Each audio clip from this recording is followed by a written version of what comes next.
여러분, 이런 말 들어보셨죠? 모든 길은 로마로 통한다. 이 말은 비유일까요? 실제일까요? 만약 지금까지 로마가 멸망하지 않았다면 지금 미국의 경제 수준과 비교했을 때 세계 최강국은 로마였을 것이란 말이 있는데요.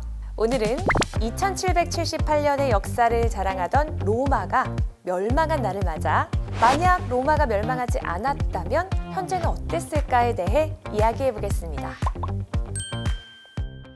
1453년 5월 29일 한 도시가 무너졌습니다. 1000년 동안 유럽과 아시아의 경계에서 제국을 지켜온 콘스탄티노폴리스.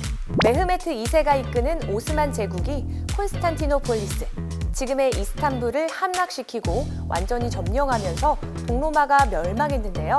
이로써 2778년 역사에 로마 제국이 멸망하고 말았습니다. 로마의 시작은 기원전 753년 전설적인 로물루스의 도시 건설로부터 시작됩니다. 이 도시의 이름이 로물루스의 이름에서 따온 작은 도시 로마였죠. 이후 왕정 시대를 지나 기원전 509년 공화정이 시작됐고 기원전 27년 아우구스투스가 첫 황제가 되며 로마 제국이 본격 출범합니다. 로마 하면 전쟁의 나라로 알고 있지만 로마는 단순한 군사 강국이 아니라 정치, 법, 경제 시스템을 스스로 만들어낸 최초의 세계 제국이었습니다. 로마는 전쟁으로 확장되었지만 이를 지탱한 건 놀랍게도 경제였죠. 로마 제국은 그 넓은 전역에 통일 화폐를 유통시켰고 세금으로 곡물, 금속, 인력, 심지어 이집트산 빵까지 조달했습니다. 8만 킬로미터에 이르는 도로망을 구축했는데 이 길은 군대보다 상인이 먼저 이용하게 했죠. 우리나라도 보면 고속도로가 건설된 후 눈부신 발전을 이룬 것과 비슷하다고나 할까요? 로마 시민은 무상곡물 배급을 통해 매일 빵을 받았고 이는 단순 복지라기보다 정치적 안정과 세금 순환 구조의 결과였습니다. 정말 신기한 건 이 모든 시스템이 2000년 전 로마 제국이 직접 설계했다는 겁니다.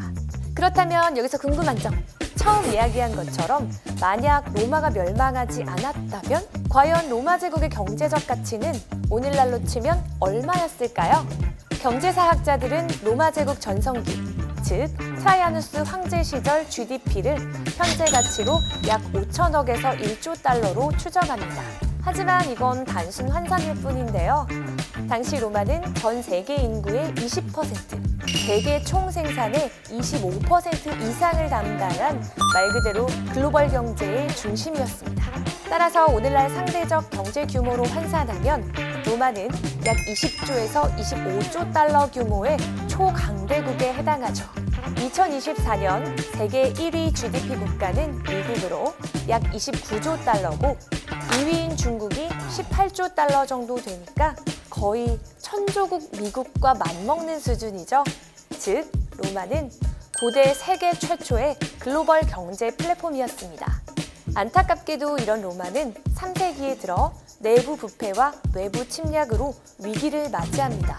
결국 서기 285년 디오클레티아누스는 제국을 동서로 분할하고 수십 년 뒤 콘스탄티누스 대제는 수도를 비잔티움, 곧 콘스탄티노폴리스로 옮기죠. 그리고 동로마인 비잔틴 제국은 1000년 동안 지속되며 고대와 중세의 다리 역할을 합니다. 그러다 로마 멸망의 해인 1453년 봄, 오스만 제국의 술탄 메흐메트 2세는 콘스탄티노폴리스를 포위합니다. 무려 53일 동안 대포, 땅굴, 해상 공격까지 총동원된 포위전이 지속됐는데요. 동로마는 마지막 힘을 다해 버텼지만 결국 오늘 날짜인 5월 29일 성벽이 무너지고 말죠. 황제 콘스탄티누스 11세는 무기를 들고 마지막까지 싸우다 전사했고 그 순간 로마 황제의 계보인 1426년의 역사 그리고 로마의 2778년의 역사가 끊어지고 맙니다. 그날 제국은 무너졌다. 하지만 로마는 사라지지 않았습니다. 오늘날 우리가 쓰는 민법 체계, 세금 시스템, 도시 행정, 유럽의 도로 구조, 군대 조직, 그리고 정치 제도까지 이 모든 건 로마가 설계한 틀 위에 서 있습니다. 심지어 로마가 남긴 제도적, 문화적, 행정적 자산을 경제적으로 환산하면 수십조 달러 이상의 가치로 평가할 수 있죠. 이러니 로마는 지금도 우리의 삶과 사회 속에서 형태를 바꿔 살아 숨쉬고 있겠죠? 우리나라도 600년이라는 조선의 역사가 있지만 로마는 기원전부터 시작해 조선보다 4배가 넘게도 길다니 조선과 로마, 이 긴 역사 속에 나라의 흥망성쇠가 있었는데요. 지금의 대한민국은 어디에 속해 있을까요? 오늘은 사전투표일입니다. 국민의 주권인 투표를 통해 나라의 흥망성쇠를 우리 손으로 선택해보는 건 어떨까요? 우리의 선택은 당연히 흥이나 성이겠죠? 지금까지 당신이 어쩌다 마주친 경제 이야기, 어쩌다 경제 이하늘이었습니다.